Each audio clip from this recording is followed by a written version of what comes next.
สวัสดีพ่อแม่พี่น้องสวัสดีFCเสียงเพลงทุกท่านสวัสดียามแรงพี่น้องคลิปนี้ก็สิไปอัปเดตของหมูให้พี่น้องเบิ่งพี่น้องเลยก็จะมุงเหาะใส่แล้ว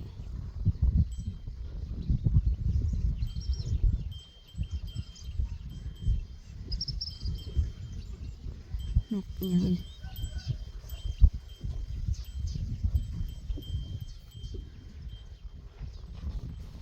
สบายดียามแรงเด้อ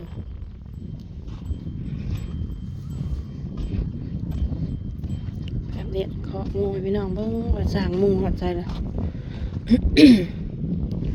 ลมแห้งมุงกระยากงานแล้ว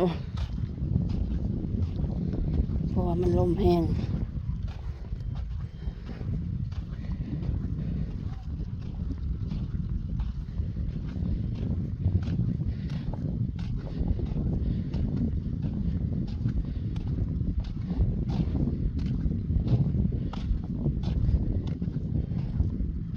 สร้างเมื่อหมดเลย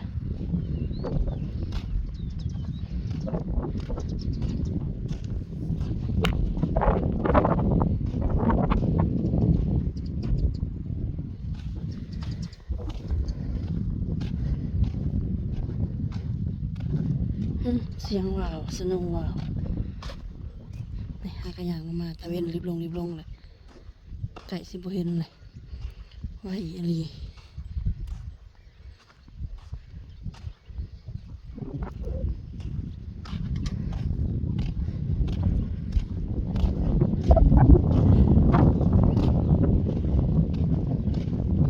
หมูอะไรขายยังเถื่อไปขามมาเบิ่งแล้วกับเมื่อ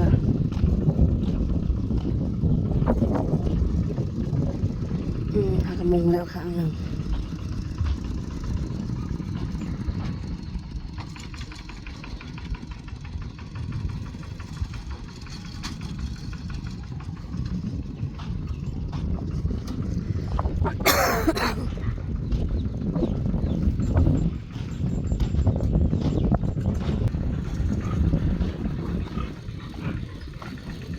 หากระมุงแล้วครั้งหนึ่งพี่น้องเลยสังกะสีอันนั่นก็เลยบาง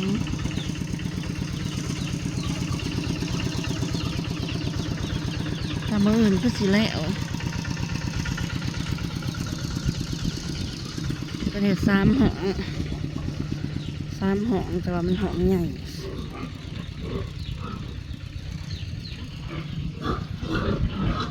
แล้วเจ้าเหรียญโอนซีซ่าย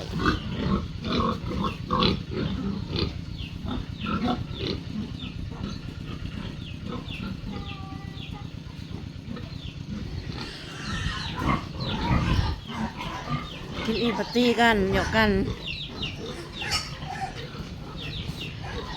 จะมามุมเทะ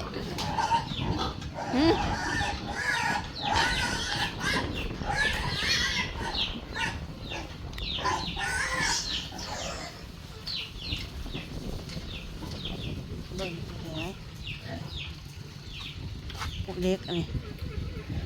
ใหญ่ไวอยู่เดี๋ยวมาเด้อกินอยู่นี่นอนอยู่นี่เลยไก่กันเลย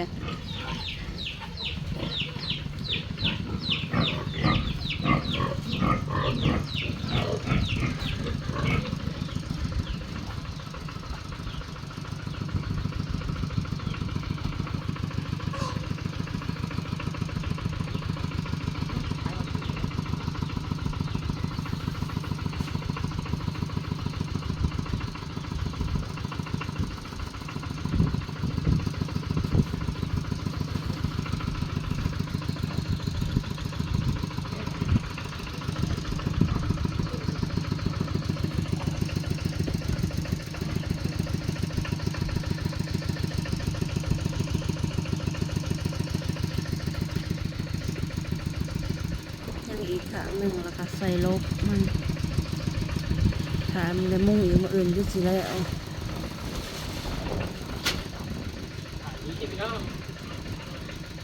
ดีสุวรรณทุกคนเราเลยทุกคน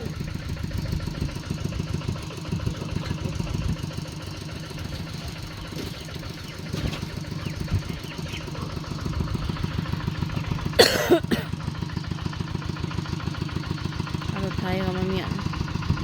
รถไทยนี่ก็เอามาอันใส่เป็นประโยชน์มาอันง่อยเพราะมันต่ำเลยพอดีเอารถไทยเขามาง่อยอันจับยืนสังกะสีให้กัน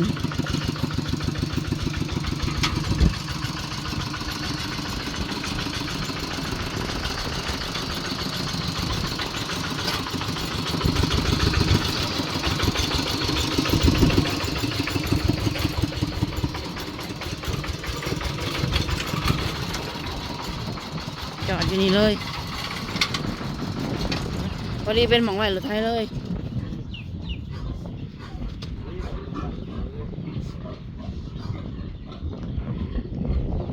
อะไรประมาณนี้พี่น้องเอ้ยถ้าแม่นว่าอันนี้มาไว้นี่เละมือเลยนะ ลบ ลบหลังผมมาเขาก็มุ่งไปต่อก็ได้พี่น้องเอ้ยเพราะว่าเขามุ่งไปน้ำลบไปน้ำถ้าน้ำไปแบบนั้นนะมันสีอันเขาคนไปเหยียบข้างบนข้างๆนี่พี่น้องครับจอมมันนะ มันสิบุ้ม มันสีบุ่มมันสีสีมันสีไปคนละทิศละทางเลยได้ตัวเดียวไปทางนึงก็เครื่องกับเครื่องทางก็เติมไปเบิ้งพี่น้องเอ้ยจักสีแล้วได้แล้วธุรกิจเบียกงานของพ่อแม่ไม่นี่ถ้าได้ขายหมูจักโตพี่น้องเอ้ยก็เติม ต่อ ไปอี เติ ก มออกอยู่เลย ว่าสิไว้ใส่ลูกหมูยามมันลงพี่น้องเอ้ยยามหมูน้อยลงราคาเราสิซื้อช่วงนี้นะตัวละ 2,200 บาทพี่น้องเอ้ย ช่วงมันลงในตัวเท่าไหร่ ช่วงมันลงนะเขาเจ้าว่า1,300 1,200 1,100 หรือว่าพัน หรือว่า800ก็มี 1,000แม่นมันกับแต่ละปีมันบ่คือกันพี่น้องเนาะบางปีเนี่ยตัวละ800ก็มีขอขายแต่ยังบ่มีผู้ซื้ออันนี้เขาคิดว่า ตอนนั้นเขาสิช่วยโอกาสซื้อพี่น้องเอ้ย ก็เลยเฮ็ดคอกไว้ถ่า แม่นก็เลยซีคอกไว้ มันก็บ่ได้เสียหายดอกพี่น้องเอ้ยเฮ็ดไว้ถ่ากันเลย แม่น เฮาบ่ได้ซื้อเฮาก็เอาไว้ 3คอกพี่น้อง ไว้เอาใส่ลูกหมูตัวเอง อยู่นี่คอกหนึงกว้างความยาวกว้าง4 เมตร5 เมตร เป็น3คอก 4 คูณ 5 4 คูณ 5 4 คูณ 5คิดว่าสิใส่คอกละ20 60พี่น้องเอ้ยว่าสิใส่60ตัวโครง คัน กา ได้ ร ตัวละพัน โครงการธุรกิจ100 ล้านพี่น้องเอ้ยธรรมดาเนี่ย100 ล้านกีบบ่แม่นหยังดอกพี่น้องเอ้ย 100 ล้านกีบจ้า มันขึ้นราคาตึงชั่วโมงนี่นะเขาเจ้าขายมือนะโอ้เจ้าบ่ถ่ายคลิปให้เพิ่นเบิ่งพี่น้องแม่นนี่เอ้ยหมูเขาเจ้า24ตัวได้อยู่130 ล้านพี่น้องเอ้ย30 ล้าน 24ตัวได้อค่ะ 24ตัว 130ล้าน กีบบ าทตัว ถ้าเป็นเงินบาทก็ประมาณ200,000พี่น้องเนาะ200,000น้อยๆนี่แหละครับธุรกิจ100 ล้านพี่น้องเอ้ย จะกินอะไรแล้วพี่น้องเนาะค่อยเฮ็ดค่อยสร้างไปเอาเฮ็ดไว้พี่น้องเอ้ยบ่ทันได้เอาเขาเดี๋ยวนี้ดอกหมูนะ เฮ็ดไว้เถื่อว่า เดี๋ยวราคาหมูหน่อยมันลงปุ๊บตัวละ1,000หรือว่าตัวละ800 ถ้าสิมาเสียเวลาเฮ็ดคอกอีก เขาสิเอาเขามาเลยพี่น้องมัน ก็เลยเฮ็ดไว้ แม่นเฮ็ดไว้พอดีเอาคิดไล่เฉลี่ยประมาณมันใหญ่ตก4 เดือนประมาณปีใหม่หรือว่าช่วงเกี่ยวข้าวแล้วพี่น้องเอ้ยเนาะบ่ว่าปีใหม่มันเกี่ยวข้าวแล้วเอาสิให้ได้ขายเลยว่าจังซั่นประมาณนี้ไว้ต่อไปแล้วก็สิ มัดไว้ที่ละ มีอยู่ที่หน่อยด้วยไว้เอาไทยก็ เอาขึ้นรถเอาขึ้นรถมัน ไม่ถึงพ่อได้ หน้ากว่าสังกะสี เดี๋ยวลุกล็อกมาลิก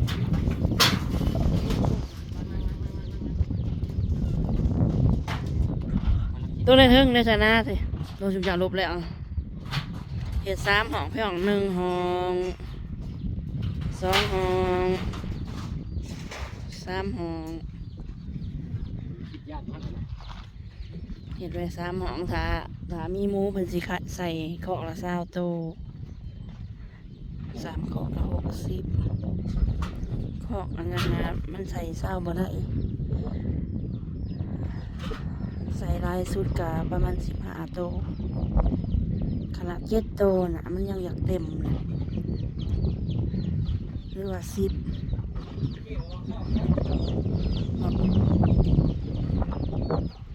15โตพอดีหยัดข่อยว่าเนาะของตัวเก่านะพี่น้องนะ เกี่ยวข้องนั่นสิใส่ข้องมา20โตแต่ของจริงมันต้องควักต้องป้อง ความจริงความคิดมันคือกันเลขนี่แหละเพิ่นเอาสิใส่ของละ20โตนี่มันก็เลยเป็นไปบ่ได้7โตนึงก็ยัง พื้นที่เหลือน้อยเดียวเลยประมาณ15โตใส่2ห้างเนาะ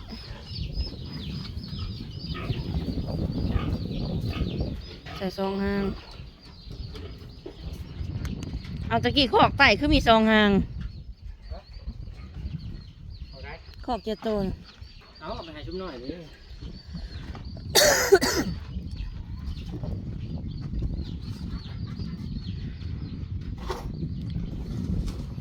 เอาขึ้นรถเลยล่ะตะเกียเขกเจ้าละ เข้าใจ กระพงเองนะ อันนี้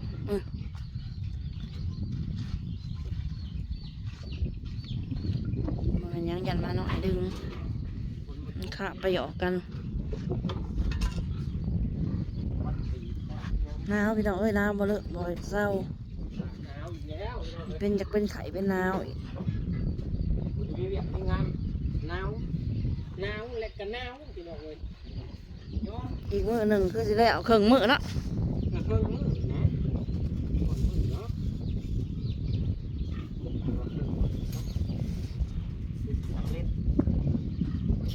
ผ้าน่ะจะเลย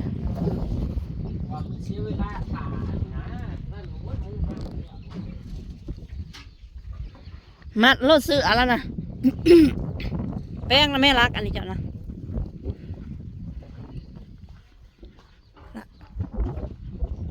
ทราบพวกอัน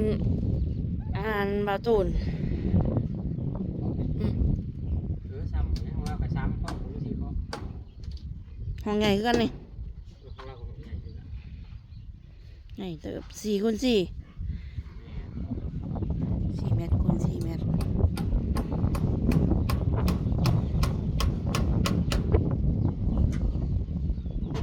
อีกครึ่งมื้อก็แล้วพี่น้องเอ้ยถ้ามุงอีกครึ่งมื้อก็แล้ว กับ4x4เลย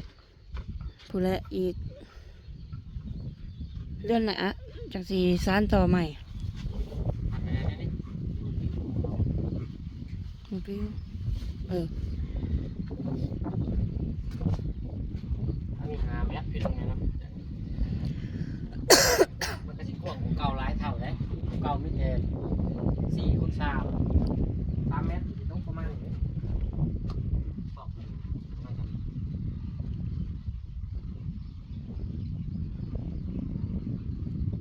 เพิ่มมาอีก2 เมตรว่างแล้วบาดเรือบ่อยากใส่ก็ได้ใส่นะชาวถูกนะน่าเดียวคือหมูมีหมูใส่พี่น้องรัดหนึ่งบ้างนี่แหละลูกไปเศร้าอีกจุ่มนั่นเล่นยั่วๆลวกๆก็มากินกล้วยง่ายนี่สิ โอ้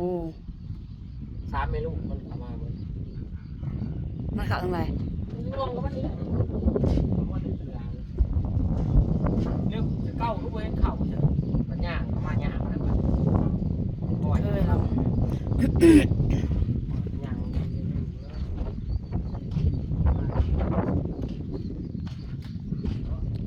รุ่นว่ามือได้สิหยุดลมกับบ่หยุดเลยหลังคามันก็รุดดื่นจะลายเติบแดดยังส่องอยู่บ่หมอแดงเนี่ยหมอทางนี้นะแดดยังส่องอยู่บ่ ซ่อนอยู่แล้ว จะยังเอา ซ่อน จะสิเอายังต่อบางออกมาใส่หลังคาตัวใหม่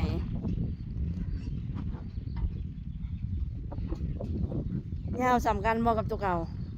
หลังไหม อืม แน่เนี่ย ยาวสำคัญพี่น้องเอ้ย 2 เมตรทำกันดูที่อยากลื่นอยู่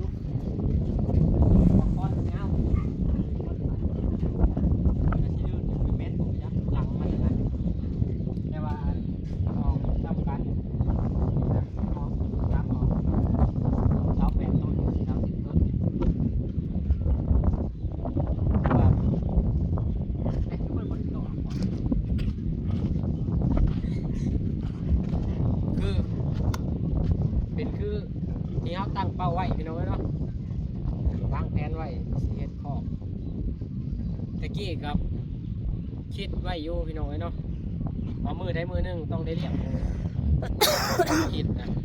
เพราะว่าเขาไปฝึกฝนวิชามาเลยได้พี่น้องอยู่ไทยคิดอยู่ในหัวนี่แหละมือหนึงกับมือหนึงต้องได้เลี้ยงปีก่อนนั้นว่าอยากไปเฮ็ดแล้วอยู่พุ่นช่วงนั้นก็โต2,000คือกันหมูน้อยครับว่าสิไปเฮ็ดอยู่พุ่นแล้วพี่น้องเอ้ยก็จักไม่ได้2คิด2ใจถ้าเฮ็ดทั้งพุ่นครับทางลงมันก็สิยากเพราะว่าดินเขาเจ้าได้ทางลงอันนี้ก็คือบ่ได้ยากไปพี่น้องเอ้ยดินเอาเร็วมากก็สิมายากน้อยๆนึงนั่นนี่ของป้าแล้วก็ของป้าครับบางนี่เขาก็เว้าคุยกับเพิ่นแล้วไม่ยังผ่านมาด้วยดีพี่น้อง เพ เอ้ย ราะว่าเที่ยวนํกัน มาเห็ดอยู่นี่เสียเดียวลบขนาดพี่น้องเอ้ย ร่มต้นทง ตรงมาใส่เลยมียังหลังว่าจะลง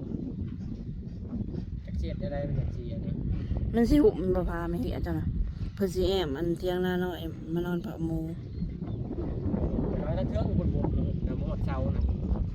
อย่าทั้งข้างนะพอดีทั้งเครื่องบนย่างประมาณ2 เจ้าก็ทบเอ้า ต้องทั้งนี้ขึ้น ใส่ไม้เสากลางนำแล้วก็ทบเอ้า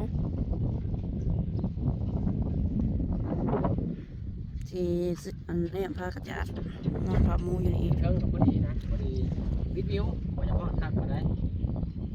ครับมันคือไปลงมานอนเผาพี่น้อยเผาพี่น้อย แต่ว่ามันหน่อยดีก็เลยนอนเผาอยู่แคมป์คอกพอแล้ว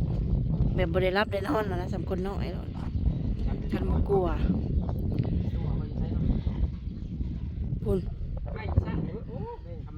มองพาบ่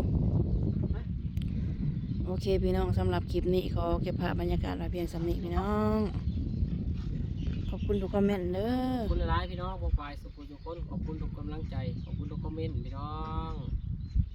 ขอกันคลิปหน้าพี่น้องเนาะฝากเป็นกำลังใจให้พ่อ ฝากเป็นกำลังใจในอยเด้อพี่น้อง เอาพี่น้องเอ้ยขอบคุณทุกคำอวยพรพี่น้องเอ้ย มาได้เลยขายหมูจักโต สลับสบายดีพี่น้องเอ้ยเนาะ ขยายธุรกิจออกแล้ว เฮ็ดออกไว้พี่น้องเอ้ยมันก็บ่เสียหายอิหยังดอกเพื่ออนาคตมันหมูน้อยมันราคาลงเฮาก็เอาซื้อมาเขาไว้เนาะตามนั้นแหละพี่น้องตะเวนตกดินล่ะ